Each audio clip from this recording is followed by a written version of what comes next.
பழைய பாட்டு ஏதாவது நம்ம போட்டாங்கன்னு வச்சுக்கோங்க, இளையராஜா வந்து காப்பிரைட் பிரச்சனைக்கு வந்துடுவாரு, 5 கோடி வேணும்னு கேட்பாரு. அதனால இந்த படத்துல வந்து அழகான ஒரு சம்பவம் பண்ணியிருக்காங்க, பழைய பாட்டை போட்டு.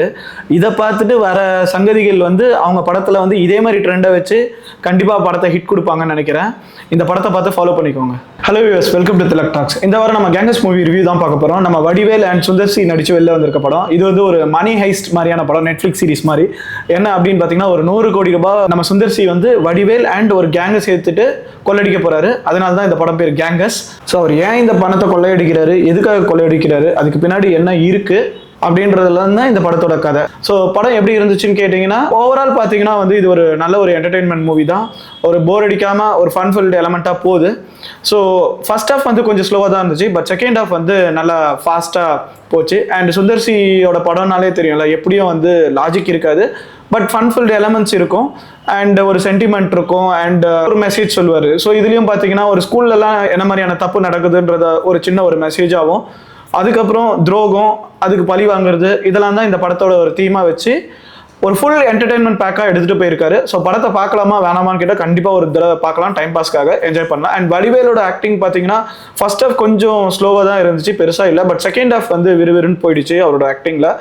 ஸோ ஒரே ஒரு விஷயம் என்ன நான் நினைக்கிறேன் அப்படின்னா, வடிவேல் முன்னாடி இருந்த மாதிரி அந்த ஒரு எனர்ஜி வந்து கொஞ்சம் கம்மியான மாதிரி இருக்குது. அவரோட ஹேர் ஸ்டைல்லாம் கொஞ்சம் பார்த்தீங்கன்னா இன்னும் ரொம்ப கிளீஷேவாக இருக்க மாதிரி இருந்துச்சு. பட் அவரோட டயலாக் டெலிவரிஸ் பார்த்தீங்கன்னா வந்து சூப்பராக இருந்துச்சு. ஒரு சீனில் வந்து கிட்டத்தட்ட ஒரு 2 நிமிஷம் கண்டினியூஸாக ஒரு டயலாக் பேசியிருப்பாரு. மைண்ட் ப்ளோயிங்காக இருக்கும், செமையாக இருந்துச்சு. ரெக்கார்ட் பண்ணிட்டு திருப்பி கேட்குற அளவுக்கு இருந்துச்சு அந்த டயலாக்ஸ்லாம். பாட்டு பாடுற மாதிரி இருக்கும் ஒரு சீக்வன்ஸ் வடிவேலுக்கு. பாட்டு பாடினா ஆஸ் யூஷுவல் நம்ம இளையராஜா ராயல்ட்டி கேட்டுருவார்ல, அதனால் வந்து வடிவேலே அதில் வந்து கொஞ்சம் வேர்டிங்ஸை மாற்றி பாடுற மாதிரி இருந்தது வந்து ரொம்ப சூப்பராக இருந்துச்சு. அந்த பாட்டு கேட்கறதுக்கும் சரி ரொம்ப ஃபன்னாக இருந்துச்சு. அவருக்கு வேற வேற கெட்டப் போட்டு திருப்பி லேடி கெட்டப் போட்டுட்டு பிரச்சனை பண்ணுற மாதிரி கெட்டப்ஸ் மாற்றி மாற்றி வராரு. அதெல்லாம் வந்து பயங்கர இன்ட்ரெஸ்டிங்காக இருந்துச்சு, காமெடியாக சூப்பராக இருந்துச்சு அந்த காமெடியெலாம். அதுக்கப்புறம் பார்த்தீங்கன்னா இந்த படத்தில் வந்து ஓவரா கிளாமர்லாம் அந்த மாதிரி எதுவும் இல்லை, ஃபேமிலியோட நல்லா என்ஜாய் பண்ணி பார்க்குற மாதிரி தான் இருந்துச்சு. ஆஸ் யூஷுவல் 2 ஹீரோயின் இருந்தாங்க, அந்த 2 ஹீரோயினோட பர்ஃபார்மன்ஸும் ஓகே.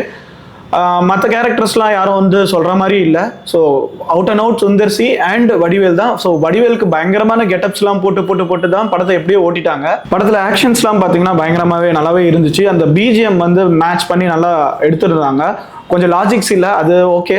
படத்தில் வந்து நிறைய ட்விஸ்ட் இருக்குன்னு பார்த்தா 2 ட்விஸ்ட். ஆனால் ட்விஸ்ட்ன்றது வந்து சொல்லிக்கிற அளவு பெரிய ட்விஸ்ட்லாம் இல்லை. ஓகே, ட்விஸ்ட்ன்ற பேரில் ஒரு ட்விஸ்ட் இருக்குது. பட் இது ஓவரால் வந்து ஒரு என்டர்டைன்மெண்ட் மூவி. ஃபர்ஸ்ட் ஹாஃப் ஸ்லோவாக இருந்தாலும் செகண்ட் ஹாஃப் வந்து நல்லாவே விறுவிறுன்னு போயிட்டு எப்படியும் வந்து ஆடியன்ஸ் கிட்ட அப்ளாஸ் வாங்கிட்டாங்க. ஸோ கண்டிப்பாக இந்த படத்தை நம்ம தேட்டரில் போய் ஃபேமிலியோட பார்த்து என்ஜாய் பண்ணலாம். Stay tune for more review videos. Thanks for வாட்சிங்.